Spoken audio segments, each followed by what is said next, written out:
श्रीराम जय जय राम.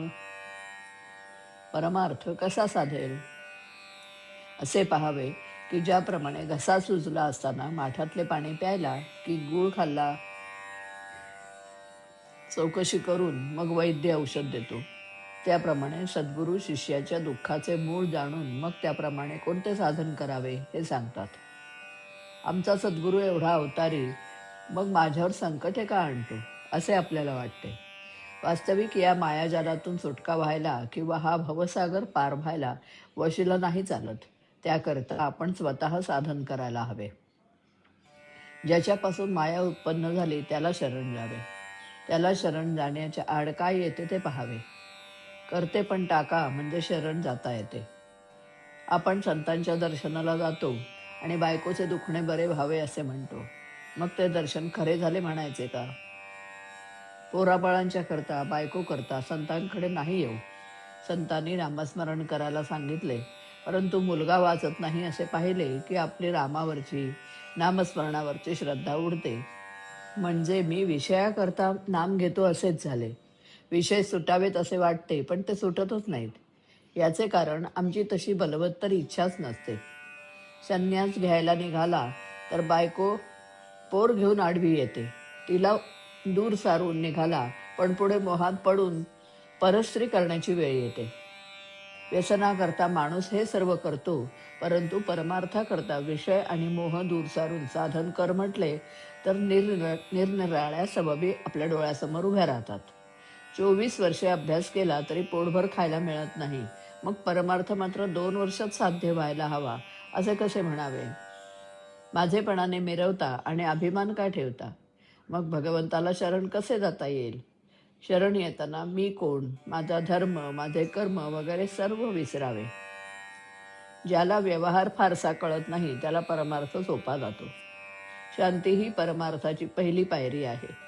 परमार्थ हा समजुतीचा आहे, उगीच कष्ट करण्याचा किंवा पारायणाचा नाही.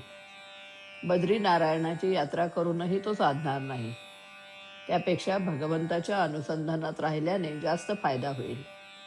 काही खेळ जसे एकट्यानेच खेळायचे असतात, तसा परमार्थ हा आपल्याशीच करायचा खेळ आहे. तो आपल्याशीच करायचा अभ्यास आहे.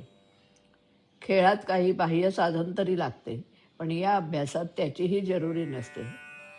परमार्थ हा वृत्ती सुधारण्याचा अभ्यास आहे. अंतर्यामी स्थिर होणे, स्वस्थता येणे, सावधानता ठेवणे, दगदग सोडणे हाच परमार्थ होय.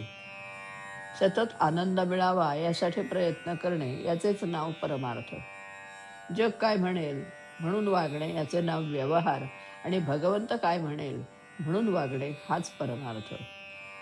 कर्तव्यात भगवंताचे स्मरण हेच परमार्थाचे सार. हृदयी ठेवावा राम, मुखी सदा त्याचे नाम, हातात प्रपंचाचे काम, हेच खरे परमार्थाचे वर्मदान. श्रीराम. करते पण टाका, पात्र व्हा आपण परमार्था. करते पण टाका, पात्र व्हा आपण परमार्था. नकोच दगदग, नकोच तगमग, नको अशांती, नकोच लगबग. नकोच दगदग, नकोच तगमग, नको अशांती, नकोच लगबग. मनी भक्ती नसता, कसा ये रामचंद्र हाता. करते पण टाका, पात्र व्हा आपण परमार्था. नाम जपावे, विषय सुटावे, स्थिरपद व्हावे, शरण रिघावे. नाम जपावे, विषय सुटावे, स्थिरपद व्हावे, शरण रिघावे. शांती ही खरी प्रथम पायरी, जाण्या परमार्था. करते पण टाका, पात्र व्हा आपण परमार्था. आनंदाचे निधान जवळी, अंतर्मुख जर दृष्टी झाली. आनंदाचे निधान जवळी, अंतर्मुख जर दृष्टी झाली. सोहम हा भाव आवडे त्या श्री भगवंता. करते पण टाका, पात्र व्हा आपण परमार्था. करते पण टाका, पात्र व्हा आपण परमार्था. करते पण टाका, पात्र व्हा आपण परमार्था. श्रीराम